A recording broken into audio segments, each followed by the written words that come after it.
Hello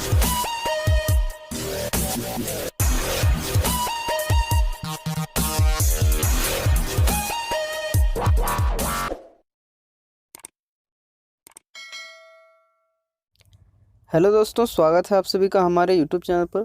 तो दोस्तों, आज के इस वीडियो में हम लोग बात करने वाले हैं फिजिकल केमिस्ट्री का बहुत ही जो अच्छा चैप्टर है सॉलिड स्टेट, जो कि चैप्टर 1 ही है। तो उसमें हम लोग यहाँ पे न्यूमेरिकल जो उसका होगा, जो कि एग्ज़ाम से रिलेटेड जो ज़्यादा इंपॉर्टेंट होगा, उसी को यहाँ पे देखेंगे। तो यहाँ पे हमारा जो आज है वो डेंसिटी बेस्ड कैलकुलेशन यहाँ पर है, ठीक है। तो जैसा कि आपको पता होगा कि इस बार का जो मॉडल सेट है उसमें दिखाया गया है कि वहाँ पे जो सॉलिड स्टेट का डेंसिटी से बेस्ड जो क्वेश्चन है वो चीज़ इस बार के लिए इम्पोर्टेंट दिखाया गया है।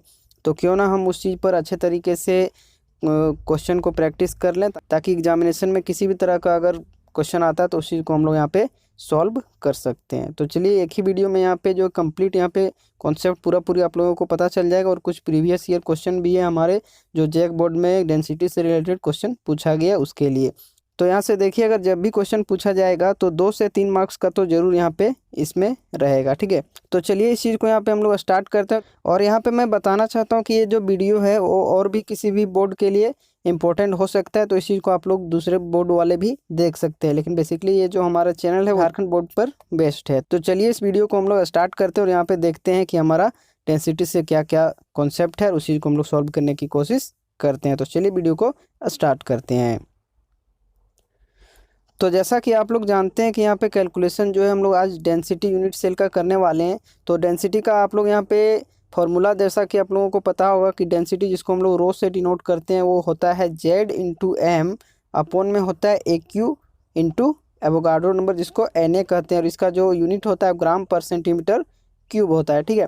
तो यहाँ पे सारा जो सिंबल है उसको हम लोग क्या कहते हैं उस चीज़ को यहाँ पे देख सकते हैं। और जैसा कि आप लोगों को पता है कि नोट्स जब मैं प्रोवाइड कर रहा था तो उसमें भी यहाँ पे डेंसिटी से रिलेटेड मैंने उस चीज़ को बताया है, और किस तरीके से ये जो फॉर्मूला आया है उस चीज़ का भी वहाँ पे डेरिवेशन मैंने दिखाया है। तो डेरिवेशन यहाँ पे हम लोग नहीं करने वाले हैं, बेसिकली डायरेक्टली हम लोग फार्मूला से जो है यहाँ पे क्वेश्चन को सॉल्व करने वाले हैं। तो आप लोगों को ये फॉर्मूला एकदम अच्छे तरीके से याद रख लेना है। डेंसिटी रो इक्वल टू क्या होता है, Z into M upon A cube into N A, ठीक है। तो ये फॉर्मूला आप लोगों को अच्छे तरीके से याद रखना है। तो यहाँ पे हम लोग किसको क्या कहते हैं उस चीज़ को एक बार यहाँ पे सिर्फ समराइज कर लेते हैं। तो यहाँ पे जेड को हम लोग कहते हैं number of atom of unit cell, M को कहते हैं मोलर मास, ए को कहते हैं एज लेंथ, एन ए को कहते हैं एवोगाड्रो नंबर, और वो कितना के बराबर होता है 6.022 इंटू 10⁻23 के बराबर होता है, ठीक है।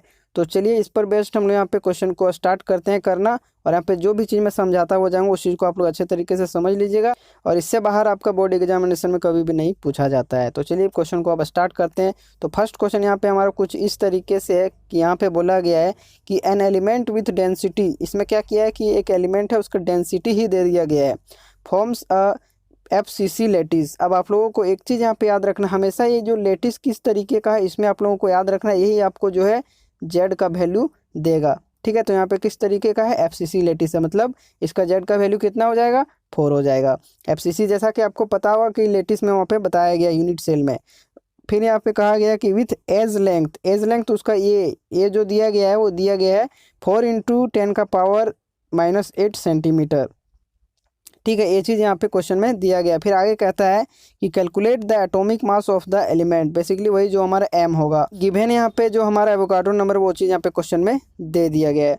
तो सबसे पहले यहाँ पे हम लोग क्या करेंगे कि जब एग्जामिनेशन में इस चीज़ को सॉल्व करेंगे तो सबसे पहले जो भी चीज़ यहाँ पे हमारे क्वेश्चन में दिया हुआ रहेगा उस चीज़ को हम लोग यहाँ पे लिख लेंगे। तो जैसा कि यहाँ पे हम लोगों ने लिख लिया है कि गिवन दैट डेंसिटी हमारा दिया है 11.2 ग्राम पर सेंटीमीटर क्यूब, FCC जो उसका लेटिस है जेड, ठीक है, तो वो हमारा दिया है 4, क्योंकि हम लोग जानते हैं FCC लेटिस यहाँ पे बोला गया है। FCC हमारा कितना होता है, जेड बराबर 4 होता है। फिर यहाँ पे एज लेंथ जो ए दिया गया है 4 इंटू 10⁻⁻8 सेंटीमीटर दिया गया है। एन ए जो उसका एवोगाड्रो नंबर दिया गया है, जैसा कि यहाँ पे देख सकते हैं गिवन है 6.022 इंटू 10⁻23 पर मोल। अब यहाँ पे हमारा निकालना है एम। तो बेसिकली जब भी डेंसिटी से रिलेटेड क्वेश्चन दिया हुआ रहेगा तो यही चीज़ इतना ही वैल्यू आपको ज़रूरत होगा, क्योंकि जैसा कि आपको पता है कि फॉर्मूला यहाँ पे क्या है कि rho equal to Z M A Q into N A. तो यहाँ पे हमारा जेड का वैल्यू पता होना चाहिए, एम का वैल्यू पता होना चाहिए, ए का वैल्यू पता होना चाहिए, एवोगाड्रो नंबर जैसा कि आपको पता है। तो यहाँ से आप डेंसिटी का क्वेश्चन सॉल्व कर सकते हैं। और अगर इन सभी वैल्यू में से कोई भी एक वैल्यू गायब है तो वहाँ से उस चीज़ को आप लोग सॉल्व कर सकते हैं। तो जैसा कि यहाँ पे क्या हुआ है कि यहाँ पे हम लोगों को m जो है कैलकुलेट करना है और सारा वैल्यू यहाँ पे दे दिया गया है।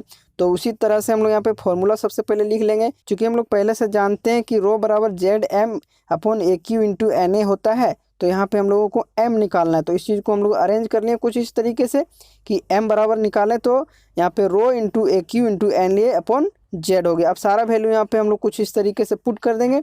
देखिए गिवन लिखने का यहाँ पे जो ज़रूरत यही है कि बाद में आप अगर वैल्यू को पुट करिएगा तो वहाँ से डायरेक्ट आप इस चीज़ को देख देख के पुट कर सकते हैं, यहाँ पे आपको गलत होने का चांस नहीं रहेगा। तो इस तरीके से यहाँ पे हम लोग इसी वैल्यू को पुट कर लेंगे। उसके बाद जो हमारा राइट आंसर कुछ इसी तरीके से आएगा 108 ग्राम पर मोल आएगा, क्योंकि हम लोग जानते हैं कि m जो हमारा होता है क्या होता है, मोलर मास, और मोलर मास का यूनिट हमारा हमेशा क्या होता है, ग्राम पर मोल होता है। ठीक है, ये सब चीज़ आप लोग 11th क्लास में पढ़ चुके होंगे। तो कुछ इस तरीके से ये हमारा क्वेश्चन जो है कंप्लीट हो गया। तो आप लोग इस चीज़ को देख लीजिए, ज़्यादा कुछ यहाँ पे नहीं करना है। गिवन क्या क्या हमारे फॉर्मूला में दिया गया, क्या क्या निकालना, उस चीज़ को जानना है। उसके बाद इस फॉर्मूले को हमेशा याद रखना, उस पर आप लोग पुट कीजिएगा तो हमेशा वैल्यू आपका सही आ जाएगा। अगला क्वेश्चन यहाँ पे देखते हैं। इसमें पूछा गया है कि an element crystallizes in a BCC lattice. तो यहाँ पे सबसे पहले लेटिस हम लोगों को पता चल गया बीसीसी, और जैसा कि आपको पता है बीसीसी में इसका जेड का वैल्यू 2 होता है। कहता है with cell edge of 500 picometer. इसका एज लेंथ यहाँ पे कितना दिया गया, 500 पिकोमीटर दिया गया। अब एक चीज़ यहाँ पे देखना है कि पिकोमीटर में दिया गया और हमारा जो यूनिट आता है डेंसिटी का वो आता है किस में आता है, ग्राम पर सेंटीमीटर क्यूब में आता है। मतलब वहाँ पे कहने का है कि सेंटीमीटर में आता है, लेकिन यहाँ पे हमारा दिया गया पिकोमीटर में। तो सबसे पहले हमारा काम क्या होगा कि इस पिकोमीटर को हम लोगों को सेंटीमीटर में हम लोगों को सबसे पहले चेंज कर लेना पड़ेगा। फिर आगे यहाँ पे कहता है कि density of the element is 7.5 ग्राम पर सेंटीमीटर क्यूब। डेंसिटी यहाँ पे हमारा जो दिया गया है, जो एलिमेंट है उसका 7.5 ग्राम पर सेंटीमीटर क्यूब दिया है। फिर कहता है कि how many atoms are present in 300 gram of the element. तो यहाँ पे नंबर ऑफ एटम पूछा गया है। अब यहाँ पे आप लोग एक चीज़ देख सकते हैं कि सबसे पहले यहाँ पे हम लोगों को मोलर मास कैलकुलेट करना पड़ेगा। तो उससे पहले यहाँ पे जो भी टर्म दिया गया है उसी को यहाँ पे हम लोग लिख लेंगे। तो जैसा कि यहाँ पे दिया गया है बीसीसी, मतलब यहाँ पे जेड जो है हमारा दिया गया है 2 दिया गया है। एज लेंथ यहाँ पे जैसा कि 500 पिकोमीटर दिया गया है, तो इसको जब हम लोग सेंटीमीटर में चेंज करेंगे तो क्या हो जाएगा, यहाँ पे 500 गुना 10 का पावर माइनस 10 सेंटीमीटर, क्योंकि एक पिकोमीटर बराबर 10 का पावर माइनस 10 सेंटीमीटर होता है। ठीक है, तो कुछ इस तरीके से यहाँ पे दिया गया। अब यहाँ पे डेंसिटी जो दिया गया है वो 7.5 ग्राम पर सेंटीमीटर क्यूब दिया गया है। एवोगाड्रो नंबर जैसा कि आपको पता है कि 6.022 इंटू 10 का पावर 23 होता है। अब यहाँ पे हम लोगों को नंबर ऑफ एटम निकालने बोला है, तो इससे पहले हम लोगों को मोलर मास यहाँ पे जो है एक क्वेश्चन में दिया नहीं है, तो इसलिए उस चीज़ को हम लोगों को निकालना पड़ेगा।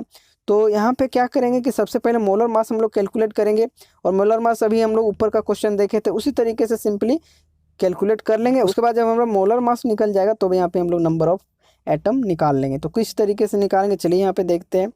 तो जैसा कि यहाँ पे आप लोग जानते हैं कि रो इक्वल टू होता है Z M upon A Q into N A. इस चीज़ को यहाँ पे हम लोग अरेंज कर लें कुछ इस तरीके से। अब यहाँ पे क्या है कि m बराबर यहाँ पे जो भी वैल्यू है उस चीज़ को हम लोगों ने पुट कर दिया, तो हमारा मोलर मास कुछ इस तरीके से 282.28 ग्राम पर मोल आ गया। अब यहाँ पे क्वेश्चन क्या कहता है, क्वेश्चन कहता है कि how many atom are present in 300 gram of the element. 300 gram element है, उसमें कितना एटम यहाँ पे प्रेजेंट होगा। तो उसी चीज़ के लिए यहाँ पे हम लोग लिखे हैं कि number of atom equal to given mass into Avogadro number upon molar mass. ठीक है, तो मोलर मास का यहाँ पे हम लोगों को ज़रूरत था क्योंकि नंबर ऑफ एटम हम लोगों को निकालना था, इसलिए सबसे पहले हम लोगों ने मोलर मास वहाँ पे कैलकुलेट किया। अब हमारा जो यहाँ पे गिवन मास दिया है वो 300 दिया गया है, और एवोगाड्रो नंबर जैसा कि आपको पता है, और यहाँ पे मोलर मास यहाँ पे कुछ इस तरीके से पुट कर देंगे। यहाँ से यूनिट आप लोग देख सकते हैं कि ग्राम से ग्राम कैंसिल हो जाएगा, पर मोल से पर मोल कैंसिल हो जाएगा, इसलिए यहाँ पे जो इसका राइट आंसर आएगा वो कितना आ जाएगा 6.40 इंटू 10 का पावर 23 एटम। तो अगर नंबर ऑफ एटम निकालने बोलेगा तो सबसे पहले क्या करेंगे हम लोग, मोलर मास का जरूरत यहाँ पे पड़ेगा। और नंबर ऑफ एटम निकालने के लिए ये चीज़ आप लोगों को याद रखना है हमेशा कि given mass into Avogadro number upon molar mass. तो दो चीज़ों की जरूरत यहाँ पे आपको हो जाएगा। ठीक है, तो नंबर ऑफ एटम कैलकुलेट करने के लिए ये चीज़ का जरूरत आप लोगों को हो जाएगा। तो कुछ इस तरीके से ये क्वेश्चन हमारा यहाँ पे देख सकते कंप्लीट हुआ कि नंबर ऑफ एटम किस तरीके से निकाला जाता है।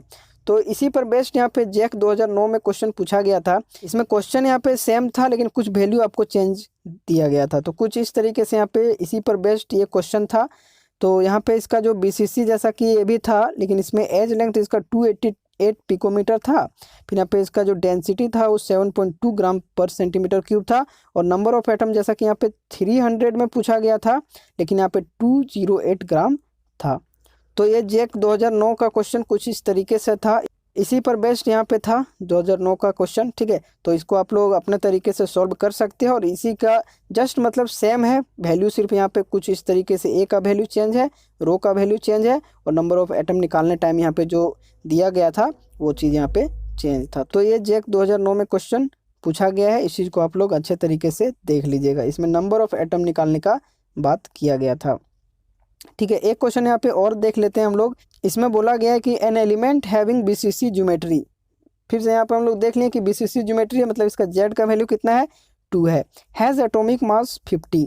इसका एटॉमिक मास यहाँ पे कितना दिया, जो कि हम लोग एम बोलेंगे उसको, तो वो कितना दिया गया, 50 दिया गया। फिर यहाँ पे बोला गया कि calculate the density of unit cell. क्या कैलकुलेट करना है, सीधा सीधी यहाँ पे डेंसिटी कैलकुलेट करना है, जो यहाँ पे फॉर्मूला ऊपर में हम लोग देखे हैं उसी को डायरेक्ट कैलकुलेट करना है। यहाँ पे बोला गया है कि if its edge length is 290 picometer, मतलब यहाँ पे कह रहा है कि उसका जो एज लेंथ ए जो दिया गया है वो कितना दिया गया, 290 पिकोमीटर दिया गया है।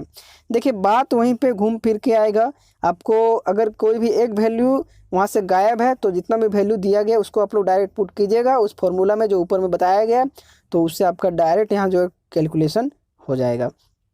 फिर यहाँ पे गिवन दिया है एवोगाड्रो नंबर, जो कि Na जैसा कि आपको पता है 6.022 इंटू 10⁻23 पर मोल। ठीक है, तो यहाँ पे हम लोगों को डेंसिटी कैलकुलेट करना है। तो चलिए किस तरीके से करेंगे। सबसे पहले जो भी टर्म दिया गया है उसी को हम यहाँ पे लिख लेंगे। तो बीसीसी ज्योमेट्री है, मतलब जेड का वैल्यू 2 हो जाएगा। जैसा कि यहाँ पे उसका जो एटॉमिक मास एम, वहाँ पे बेसिकली मोलर मास कह सकते हैं, तो उसका 50 ग्राम पर मोल हो जाएगा। एज लेंथ तो वहाँ पे पिकोमीटर में दिया गया था, उसको हम लोगों ने सेंटीमीटर में चेंज कर लिया है। उसके बाद यहाँ पे जो है Na एवोगाड्रो नंबर जैसा कि वहाँ पे गिवन दे दिएगा, तो ये चीज़ यहाँ पे लिख देंगे। अब यहाँ पे हम लोगों को निकालने क्या बोला है, डेंसिटी रो निकालने बोला है। तो जैसा कि आपको मैंने ऊपर में बताया भी था कि डेंसिटी रो बराबर फॉर्मूला क्या होता है, Z into M upon A cube into Na। ठीक है, ये चीज़ यहाँ पे फॉर्मूला हो जाएगा। तो कुछ इस तरीके से इस पर हम लोग यहाँ पे वैल्यू पुट करेंगे, तो इसका राइट आंसर हमारे पास 6.8 ग्राम पर सेंटीमीटर क्यूब आ जाएगा। अब यहाँ से आप लोगों को सारा चीज़ वैल्यू दिया हुआ ही रहेगा लगभग। ठीक है, लेकिन यहाँ पे कुछ टर्म है उस चीज़ को आप लोग याद रख लीजिएगा।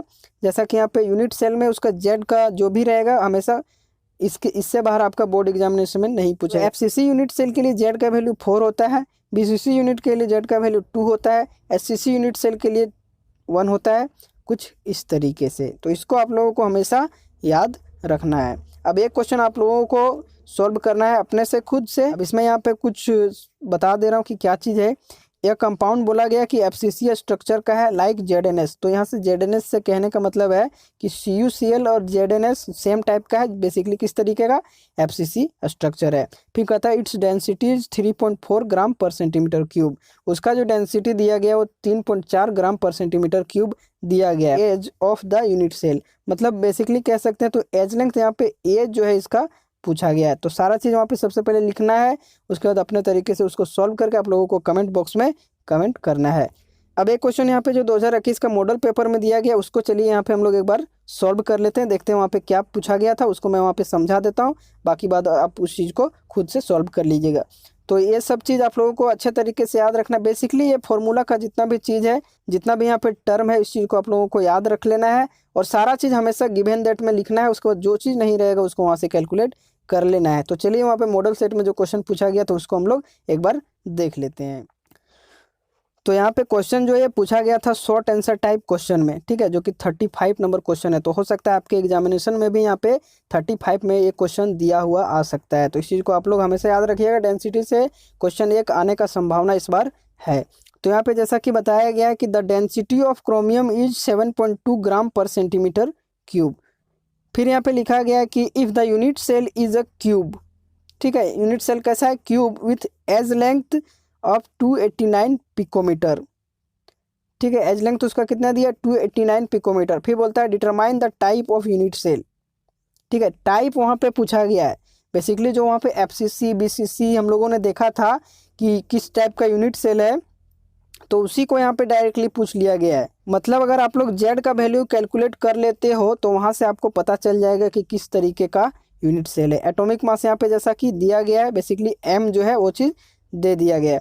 तो सबसे पहले आप लोगों को यहाँ पे रो दिया गया है बेसिकली, फिर एज लेंथ जो इसका ये है वो चीज़ दिया गया है, एम जो है इसका वो चीज़ भी दे दिया गया है, एन ए भी आप लोगों को दे दिया गया है। तो ये सारा चीज़ यहाँ पे दे दिया गया है। यहाँ से आप जेड कैलकुलेट नहीं कर सकते हो, आसानी से कर सकते हो। और अगर जेड का वैल्यू यहाँ पे जितना भी मैंने वहाँ पे बताया था, अगर 1 आता है तो वो किस तरीके का हो जाएगा, SCC का हो जाएगा। अगर 2 आता है तो BCC का हो जाएगा, ठीक है। अगर 4 आता है तो वो FCC का हो जाएगा। तो इस चीज़ को आप लोगों को कैलकुलेट करना है, जेड कैलकुलेट कर लेना है और वहाँ से आपका ये बन जाएगा क्वेश्चन।